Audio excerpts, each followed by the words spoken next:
Mesdames, Messieurs, bonjour, bienvenue à votre capsule d'information économique. Voici le taux du jour.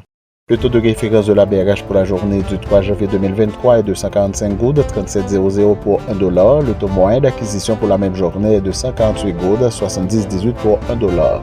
À la clôture du marché le lundi 2 janvier 2023, le baril de pétrole était à 80,26 $, soit une hausse de 2,37%.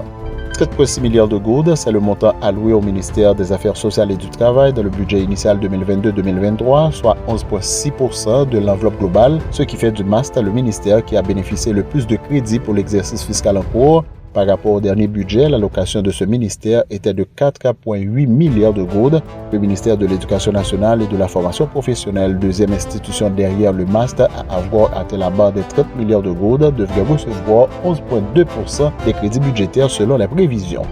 La valeur ajoutée de la branche des activités financières et d'assurance au terme de l'année fiscale 2022 a crû en volume de 3,6% pour un montant de 20,2 milliards de goudes selon l'IHSI. Pour sa part, le secteur bancaire a affiché une progression de peu plus de 4% de sa valeur ajoutée. Les institutions de microfinance de leur côté ainsi que les autres institutions de crédit ont enregistré un accroissement moyen similaire à 4% de leur valeur ajoutée. La valeur ajoutée du secteur des assurances a également évolué à la hausse, soit une progression en volume de 2,9%.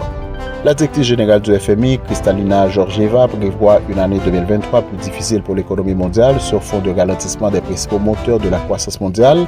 Le FMI prévoit une croissance mondiale de 2,7% cette année. C'est déjà le niveau le plus faible depuis 2001, hors la crise financière de 2008 et la pandémie de COVID-19 en 2020. Fin de la rubrique Profininfo. Merci de votre écoute. À demain. Profininfo, une courtoisie du groupe Profin.